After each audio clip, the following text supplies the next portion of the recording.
سنو، اللہ رب العزت کا گھر، اللہ تبارک و تعالیٰ کا گھر ایسا گھر ہے جتنا جاؤ گے اتنی تمہاری عزتیں بڑھا دی جائیں گی۔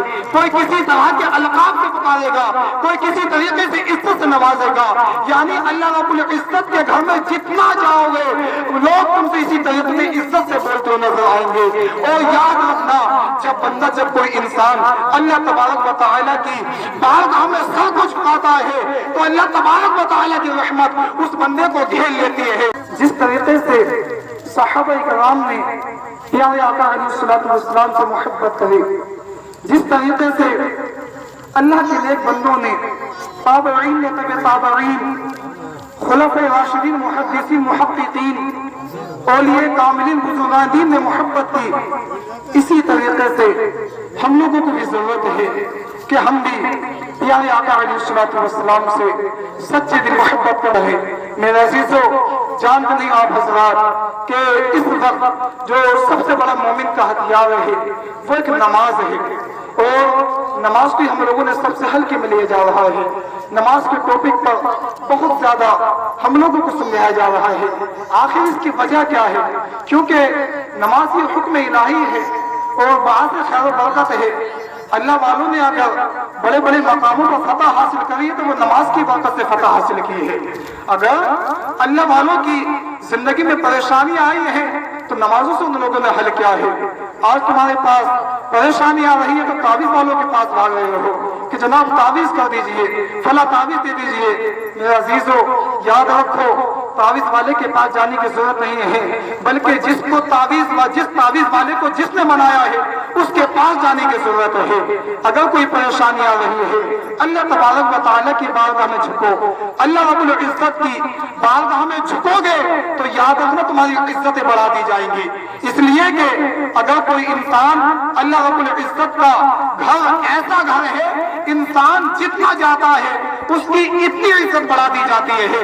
اگر آپ اپنے کسی رشتہ دار کے مکان پر جائیں، اگر مہینے میں 2 یا 3 یا 5 چکر لگا دی مہینے میں اپنے رشتہ دار کے یہاں، تو آپ کو جو رشتہ دار ہے آپ کو مشکلیں جو کھانے کے معاملے میں پوچھے، یا یہ تو آتی والا ہے، یہ تو ہر ہفتے میں آ کر بیٹھ جاتا ہے، لیکن میرا عزیزو سنو، اللہ رب العزت کا گھر، اللہ تبارک و تعالیٰ کا گھر ایسا گھر ہے جتنا جاؤ گے اتنی تمہاری عزتیں بڑھا دی جائیں گی۔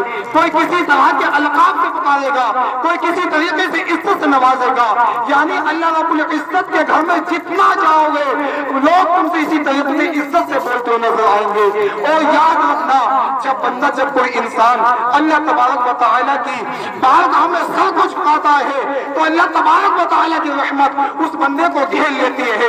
آج لوگوں کی یہ شکایت ہے، جناب فلاں انسان تو نماز بھی نہیں پڑھ رہا ہے، فلاں انسان تو شریعت پہ بھی نہیں چل رہا ہے، اس کے باوجود بھی وہ اتنا امیر ہے، وہ اتنا کروڑپتی ہے، اس کے پاس اتنا بینک بیلنس ہے۔ میرا عزیزو سنو، حضرت موسیٰ علیہ السلام نے جب اللہ رب العزت کی بارگاہ میں عرض کی، اے مولا، جب تو کسی بندے سے ناراض ہوتا ہے تو سب سے پہلے کس چیز کو چھینتا ہے؟ تو توجہ کے ساتھ سنیے، اللہ تبارک و تعالیٰ نے فرمایا، اے موسیٰ، میں سب سے پہلے اس بندے سے سجدوں کی توفیق چھین لیتا ہوں۔ اب میں آپ حضرات سے پوچھنا چاہتا ہوں، اللہ تبارک و تعالیٰ سب سے پہلے کس چیز کو چھینتا ہے؟ سجدوں کی توفیق کو چھینتا ہے۔ تو آپ حضرات اپنے آپ کو خوش نصیب سمجھیے کہ تم لوگوں کو جھکنے کا موقع مل رہا ہے اس کی بارگاہ میں۔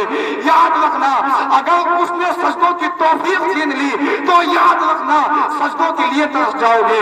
اس لیے تم لوگوں کے پاس موقع ہے، تمہارے پاس وقت ہے، آج بھی موقع اللہ رب العزت کی بارگاہ میں آ جاؤ، اللہ تبارک و تعالیٰ کی بارگاہ میں سچے دل سے، سچے دل سے توبہ کیجئے۔ عزیزان ملت اسلامیہ، آپ حضرات دیکھیں تو صحیح، چاہے اپنے وقت کا حاجی ہو، نمازی ہو، چاہے کوئی بے نمازی ہو، چاہے کتنے بڑا دولت مند ہو، کتنے بڑا شہرت مند انسان ہو، نمازی کی بھی قبر 2 گز بنے گی، بے نمازی کی بھی قبر 2 گز بنے گی۔ یعنی اگر کوئی انسان بینک بیلنس والا ہے اس کی بھی قبر 2 گز بنے گی۔ اگر اس قبر کے اندر چین و سکون ملے گا تو اس انسان کو ملے گا جس کے اعمال اچھے ہوں گے۔